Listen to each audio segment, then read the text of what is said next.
Good evening, viewer. You're most welcome to the Nilecast on West Nile Television, where we give you the daily news bulletins of the day, every day from 7 p.m. to 8 p.m. My name is Okumringa Christine. Before we dive into any of the stories, let's first have a look at the news making headlines. In the headlines tonight, Uganda Human Rights Commission Tribunal dismisses 10 cases of human rights abuse filed against Uganda police in the West Nile region. 5,000 university students to benefit from NSSF Career Development Drive.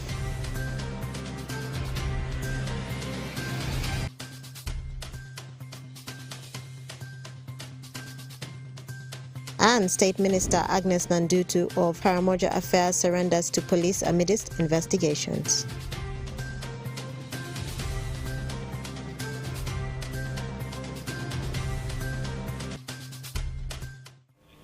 It's Tuesday, the 18th of April 2023, and you're most welcome to the Nilecast on West Nile Television. Now let us dive into some of the stories of the evening. Uganda Human Rights Commission Tribunal, chaired by Her Justice Miriam Wandaje, has dismissed 10 cases from the West Nile region filed by the former convicts against the police on grounds of illegal detention in police custody. Dennis Saringi reports more. A total of 16 cases have been handled by Uganda Human Rights Commission Tribunal that sat in Arua City, chaired by the Uganda Human Rights Commission chairperson Mariam Fawzat Wangadia, with a panel of 3 other commissioners, Crispin Kaheru, Commissioner Omara Lamex, and Commissioner Simeo Mwanga Subuga. Out of the 16 cases had, 10 have been dismissed and 6 cases have been deferred for further hearing and judgment. Commission chairperson Fawzat Miriam says the 10 cases have been dismissed on ground that the complainants are hardcore criminals who served their sentences in prison. The nature of the complainants themselves is quite troubling. The complainants who have appeared before us today, claiming violation of their right to personal liberty, are hardcore criminals, I'm sorry to say. Some of them are convicted defilers. Another one is a rapist.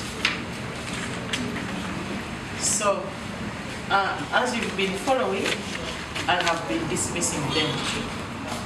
It's my argument that the provisions of Article 23, Clause 4B of the Constitution were intended to protect innocent citizens from arbitrary arrests and wrongful detentions. They were not meant to sanitize defilers and rapists and turn them into victims of alleged human rights violations at the expense of the actual victims of their crimes. Mob justice defilements were some of the cases that dominated the tribunal.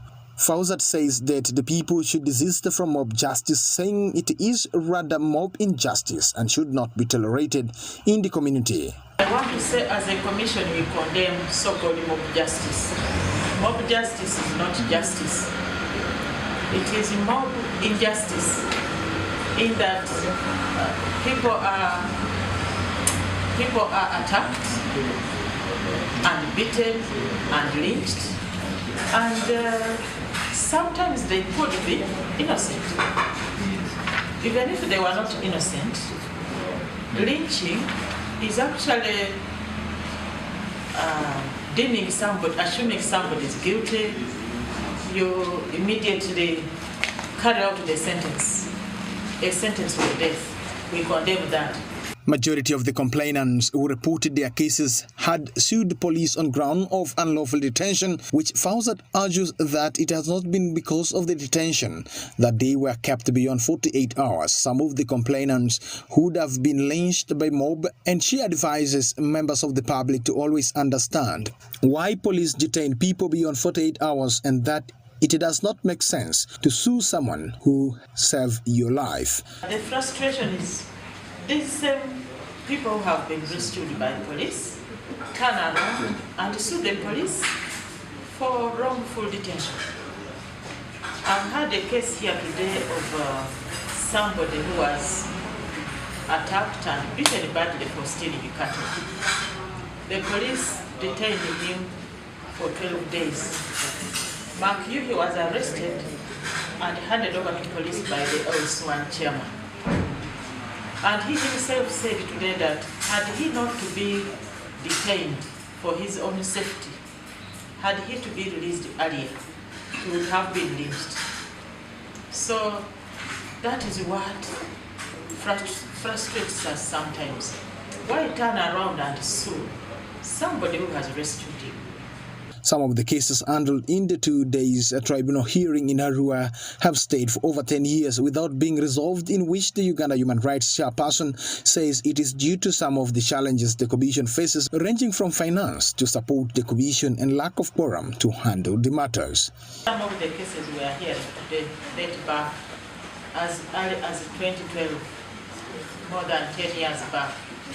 But there are many reasons why these cases delay.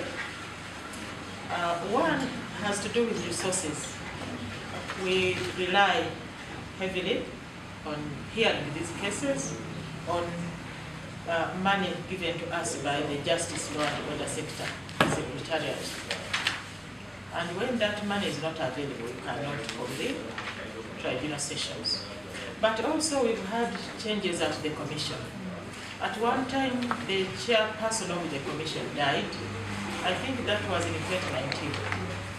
So technically speaking, there was no commission because the law defines the commission as a chairperson and at least 3 members of the commission. And I was appointed to replace that deceased chairman in September 2021. So for a period of more than 2 years, there was no commission. And then some of the reasons have to do with maybe disappearance or like today, some of the complainants are missing. They are not here. We've learned that they are in South Sudan. So we came here with the Commissioner, Omara Peter, to hear their cases, but they are not here. They are in South Sudan. So that means we adjourn them. Reporting for Western Television, Nilecast, I am Dennis Oringi. And more in our national news, NSSF Annual Career Expo is expected to benefit over 5,000 students in the 7 universities countrywide, with focus on empowering them with skills to succeed in the empowering GIG economy. Reflecting on the expo theme, Succeeding in the GIG Economy, the Future of Jobs, Patrick Ayota, the NSSF Acting Managing Director, challenged the youth to try alternative work opportunities to make a living as they search for their dream job in formal employment.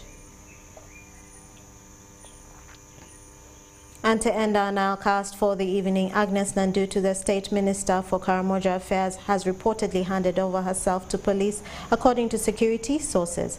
Nandutu had been summoned to report to the Criminal Investigations Directorate at Chibuli last week, but she failed to appear. She was implicated in the Iron Sheet scandal that has since seen 2 fellow ministers arrested and charged in relation to the saga.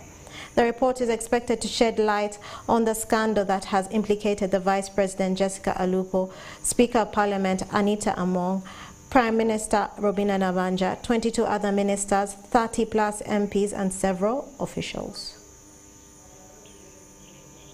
And with that story, viewer, welcome to the end of the Nilecast on West Nile Television. Thank you for being with us from the beginning of the Nilecast to the end of the Nilecast only on West Nile Television. Please stay tuned to the rest of the subsequent programs that may follow. My name is Okumuringa Christine.